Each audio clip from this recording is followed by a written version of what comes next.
2021년 12월 22일 오늘 새벽 말씀은 욥기 38장 22절에서 38절까지입니다. 내가 눈 곳간에 들어갔었느냐, 우박 창고를 보았느냐. 내가 환난 때와 교전과 전쟁의 날을 위하여 이것을 남겨두었노라.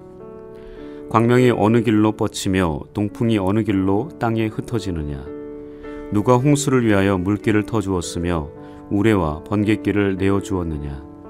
누가 사람 없는 땅에 사람 없는 광야에 비를 내리며 황무하고 황폐한 토지를 흡족하게 하여 연한 풀이 돋아나게 하였느냐. 비에게 아비가 있느냐. 이슬방울은 누가 낳았느냐. 얼음은 누구의 태에서 났느냐. 공중의 서리는 누가 낳았느냐. 물은 돌같이 굳어지고 깊은 바다의 수면은 얼어붙느니라. 내가 묘송을 메어 묶을 수 있으며 삼성의 띠를 풀 수 있겠느냐.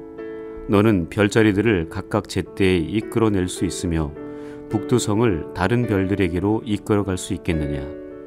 내가 하늘의 궤도를 아느냐. 하늘로 하여금 그 법칙을 땅에 베풀게 하겠느냐. 내가 목소리를 구름에까지 높여 넘치는 물이 내게 덮이게 하겠느냐. 내가 번개를 보내어 가게 하되 번개가 내게 우리가 여기 있나이다 하게 하겠느냐. 가슴속의 지혜는 누가 준 것이냐. 수탉에게 슬기를 준 자가 누구냐. 누가 지혜로 구름의 수를 세겠느냐. 누가 하늘의 물주머니를 기울이겠느냐. 티끌이 덩이를 이루며 흙덩이가 서로 붙게 하겠느냐. 오늘 본문 욥기 38장 22절에서 38절의 말씀으로 창조주 하나님의 전능하심이라는 제목의 말씀을 전하겠습니다. 욥기서의 마지막 부분인 38장에서 42장까지는 모든 대화의 내용을 듣고 계시던 하나님께서 드디어 침묵을 깨시고 폭풍 가운데서 말씀하셨습니다. 이 부분은 하나님께서 당신의 절대주권을 말씀하시는 것으로 매우 중요한 부분이지요. 특히 오늘 본문에서 하나님은 신비한 자연현상을 열거하시면서 이러한 세상의 것들을 누가 만들고 어떻게 이끌어가는지 오늘 본문 17절 가운데 19번을 욥에게 질문하셨습니다. 그렇다면 하나님께서 욥에게 이렇게 많은 질문을 하신 이유가 무엇일까요? 먼저 욥 너에게 닥친 고난은 인간의 단순한 지혜로는 도무지 알 길이 없다라는 것을 깨닫게 하기 위함이셨습니다. 즉 욥이 당하는 고난에 관련된 영역은 하나님의 영역이기에 인간의 모든 지식을 총동원해도 명확한 답을 얻을 수가 없다는 것입니다. 그래서 의인이 고난과 고통을 당하는 이유에 대해 많은 성경의 선지자들이 하나님께 물었었고 오늘을 살아가는 우리도 그렇게 하나님께 질문하며 그와 관련된 많은 책을 읽어보기도 했지만 명쾌한 답을 얻을 수가 없습니다. 그것은 인간이 풀 수 있는 문제가 아니기 때문이죠. 하나님께서 욥에게 질문하신 또 하나의 이유는 피조물인 인간은 도무지 알 수 없는 그 일들을 행하는 하나님 자신의 위대한 주권과 지혜를 말씀하시기 위함이셨습니다. 즉 이 세상 모든 만물, 본문에 있는 것처럼 눈과 우박, 바람과 비, 이슬과 얼음, 서리, 하늘의 별들, 폭우와 번개 등 이 모든 만물은 하나님의 손에 의해 창조되었고 지혜의 하나님 섭리와 계획 아래에서 만드신 그대로 오차 없이 굴러가고 있음을 말씀하시고자 한 것입니다.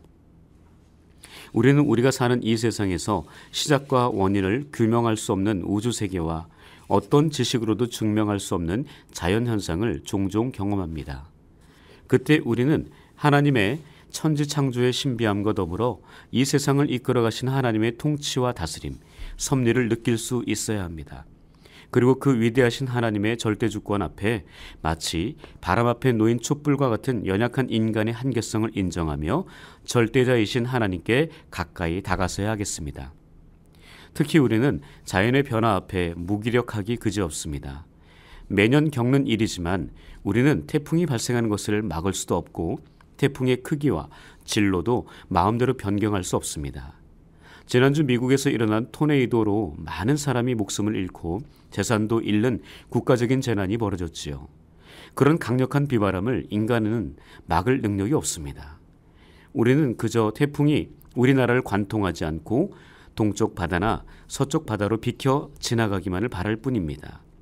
인간의 지혜와 능력이 얼마나 초라한지 알 수 있습니다. 그럼에도 불구하고 우리는 남들보다 조금 더 가진 지혜와 능력을 자랑하며 그것으로 다른 사람들을 무시하며 하나님 앞에서 커트라인도 없는 교만으로 살아갑니다. 그래서 하나님은 태풍과 가뭄, 홍수와 강추위, 코로나와 같은 바이러스와 불치의 병을 이 세상에 보내시는지도 모르겠습니다. 현재 우리 사회를 최첨단 과학시대, 정보화 시대라고 말합니다. 그러나 아무리 인간의 과학과 지적 수준, 지혜가 발달한다 해도 하나님의 천지 창조의 신비, 통치와 섭리에 대해 모두 다 알 수 없습니다. 창조의 질서를 무너뜨릴 수는 없습니다. 이러한 하나님의 영역은 수천 년, 아니 수만 년이 지나도 여전히 인간에게는 넘어설 수 없는, 더는 알 수 없는 신비의 영역이지요. 그러므로 창조자 하나님께 지음받은 우리는 잠시 있다가 사라지는 안개와 같은 존재에 불과하기에 그 앞에서 자신의 얄팍한 지혜와 지식을 자랑하는 어리석은 행동을 삼가해야 합니다. 함부로 설치거나 까불지 말고 그 앞에 납작 엎드려야 합니다. 오늘 본문 22절에서 25절까지 보시면 하늘에서 내리는 눈과 우박, 강한 빛과 바람, 우리와 번개 등이 등장하는데 이러한 것들은 우리가 사는 이 세상에 함께 공존하며 시시각각 변하여 우리에게 기쁨과 행복을 주기도 하지만 때로는 긴장과 고난, 고통과 아픔을 주기도 합니다. 그래서 우리는 이러한 자연현상, 기후변화 속에서도 하나님의 창조 질서와 그 섭리를 보고 느끼며 그것들을 통해 하나님의 뜻을 찾고 그 뜻대로 살아가려는 신앙의 진지함과 겸손함이 필요합니다. 우리는 눈에 보이는 것에 지배를 받고 살아가지요. 그러나 눈에 보이는 세상보다 보이지 않는 세상의 크기가 훨씬 크고 넓고 깊다는 것을 모르는 사람이 없습니다. 듣는 것 또한 매우 제한적이라서 들리지 않는 소리들이 더 많습니다. 그리스도인들은 믿음의 눈, 영안이 열려야 보이지 않는 영적인 세상, 수면 아래의 빙산을 비로소 볼 수가 있죠. 또한 영적인 귀가 열려야 들리지 않던 하나님의 음성 또한 들을 수 있습니다. 그래서 영적인 눈과 귀가 열리려면 믿음이 반드시 필요합니다. 히브리서 기자는 믿음은 바라는 것들의 실상이요 보이지 않는 것들의 증거다라고 말합니다. 즉 믿음은 내가 간절히 바라는 것들을 이루게 되고 보이지 않던 것들을 보게 되고 들리지 않던 것들을 듣게 되는 중간자 역할을 하지요. 힘들고 어렵다. 이것은 도저히 할 수 없는 불가능한 것이라고 하는 것들을 마주했을 그때 우리가 가진 믿음을 통해 이룰 수 있습니다. 그러므로 창조주 하나님을 알고 그분의 계획과 섭리를 인정하기 위해서는 믿음은 필수 요건입니다. 그 믿음이 하나님과의 친밀한 관계를 만들어가는 것이죠.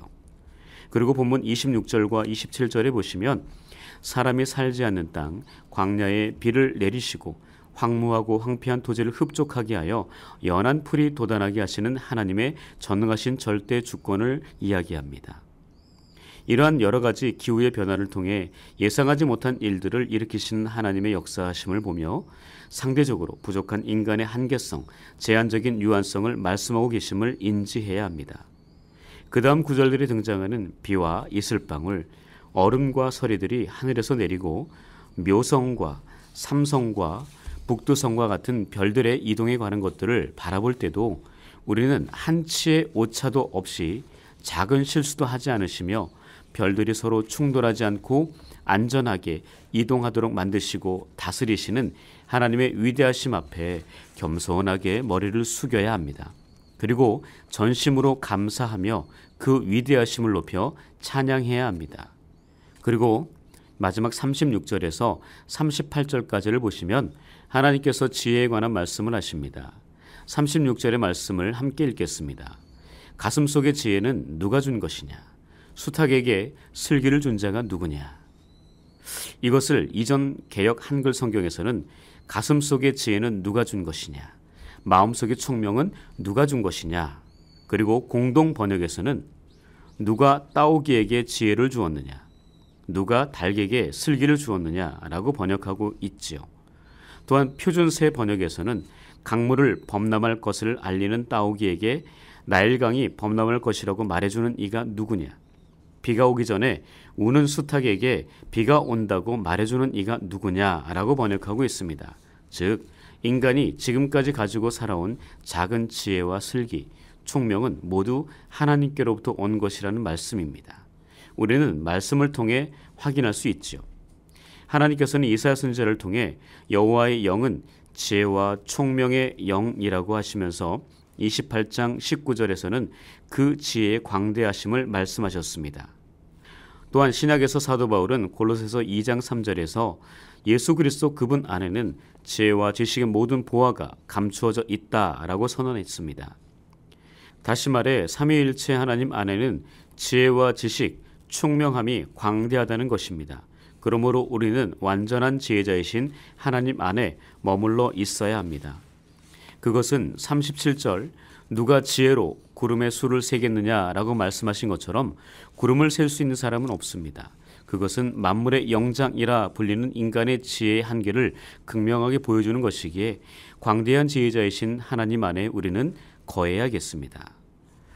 요한복음 3장에서 유대인의 지도자로서 바리새인이었던 니고데모에게 당신이 물과 성령으로 거듭나지 아니하면 하나님의 나라에 들어갈 수 없다라고 말씀하신 그 말씀을 그가 도무지 이해하지 못하자 예수님께서는 다시 내가 땅의 일을 말하여도 너희가 믿지 아니하거든 하물며 하늘의 일을 말하면 어떻게 믿겠느냐라고 말씀하신 그 말씀이나 사도 바울이 고린도전서 13장 사랑장에서 우리가 지금은 거울로 보는 것 같이 희미하나 그때에는 얼굴과 얼굴을 대하여 볼 것이요 지금은 내가 부분적으로 아나 그때에는 주께서 나를 아신 것 같이 내가 온전히 알리라 라고 하신 말씀, 바로 그 말씀들은 인간의 지혜와 지식은 한계가 있지만 하나님 안에는 지혜와 지식의 한계가 없다라는 것입니다. 즉 본문 36절에서 가슴속에 지혜와 슬기를 준 자가 누구냐라고 물으시는 하나님의 의도는 바로 그 지혜와 슬기의 주인이 바로 나 하나님이라는 것을 다시 한번 확인해 주시기 위함이셨습니다. 그러므로 우리는 하나님께서 가장 선하고 아름답게 창조해 놓으신 세상 모든 만물들과 함께 살아가면서 가장 겸손하게 모든 영광을 하나님께 올려드려야 하겠습니다. 우리는 인간의 한계를 직시하고 하나님 앞에서 교만하지 말아야 합니다. 또한 자신의 지혜와 지식의 무가치함과 무기력함을 깨닫고 오롯이 지혜와 지식, 총명과 슬기 하나님만을 의지하며 경배와 찬양으로 영광을 올려드리는 저와 여러분들이 되시기를 주님의 이름으로 간절히 축복합니다.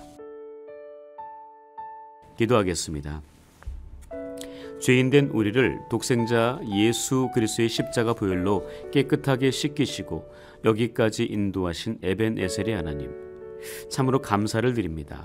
그 십자가의 은혜가 아니었다면 이곳 이 자리에까지 올 수 없는 우리임을 겸손하게 고백합니다. 그래서 이 새벽 주님 전에 나와 나의 하나님, 나의 주님 사랑합니다, 사랑합니다 라고 고백하오니 우리를 불쌍히 여기사 만나주시고 새로운 성령의 은혜로 채워주셔서 이 전을 나설 때 하늘의 기쁨과 감격이 흘러 넘치게 하옵소서. 이제 오늘을 포함해서 올해가 열흘밖에 남지 않았습니다. 얼마 남지 않은 올해의 시간들을 주님의 말씀과 기도 안에서 돌아보며 미처 해결하지 못한 부분들이 있다면 해가 넘어가기 전에 마무리할 수 있게 하셔서 후회로 남지 않도록 지혜를 주옵소서. 또한 다가올 2022년을 주님과 함께 말씀 안에서 하나님만을 기쁘시게 하는 삶을 살아내려는 계획을 준비하게 하시되 반드시 실천할 수 있도록 주님께서 함께하여 주옵소서. 죄악 많은 이 어두운 세상에 구원의 밝은 빛으로 아기 예수님을 보내주시고 그 예수 그리스도를 머리로 하는 교회를 세우신 하나님, 특별히 127년 동안 당신의 선한 구원의 도구의 역할을 능력 있게 감당해온 연동교회 위에 기도합니다. 연동의 강단에서 선포되는 생명의 말씀을 통해 에스겔 골짜기에 마른 뼈와 같았던 사람들이 살아나게 하시고 그리스도의 장성한 분량에 이르는 성장과 성숙, 부흥이 우리 교회 안에 불일 듯 일어나게 하옵소서.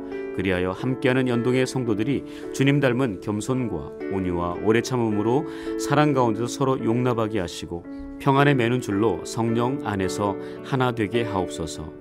더 이상 방황하고 겉도는 신앙이 멈춰지게 하시고 그리스도인으로서의 삶의 즐거움과 행복이 내가 있는 각 처소에서 나타나 그 현장에 하나님의 나라가 임하게 하옵소서.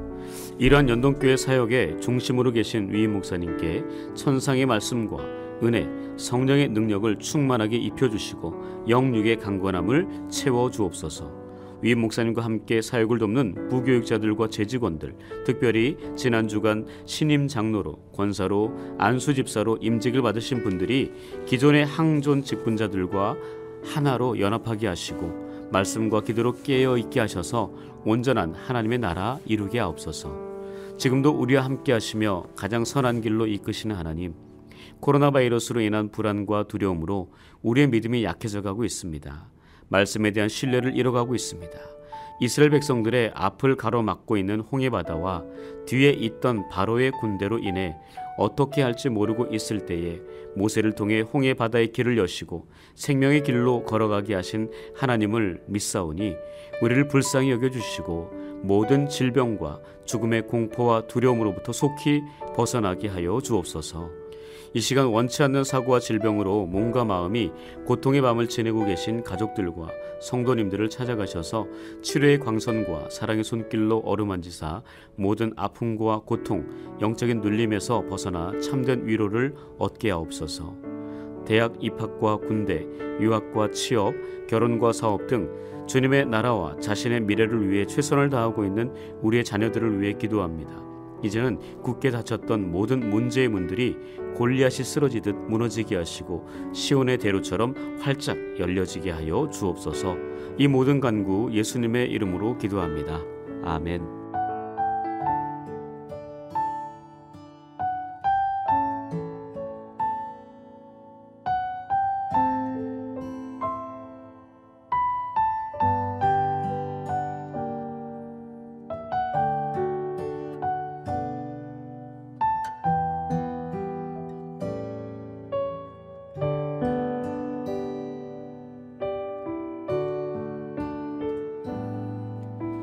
예수 하나님의 공의 주독생자 주의 나라 임하시네.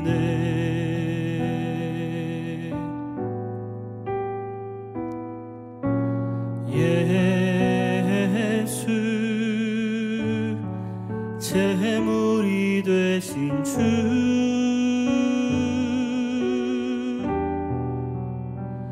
영광 중에 그의 나라 임하시네.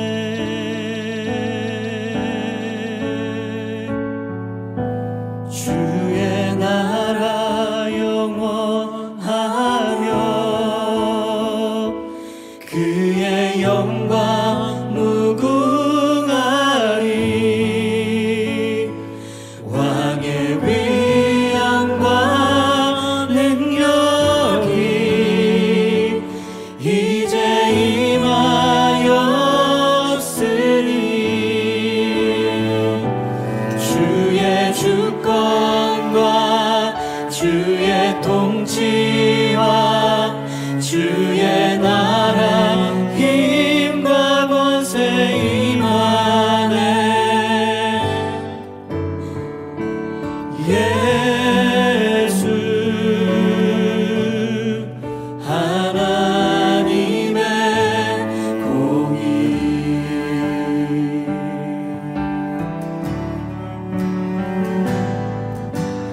예수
영광 무궁하리 왕의 위엄과 능력이 이제 임하였으니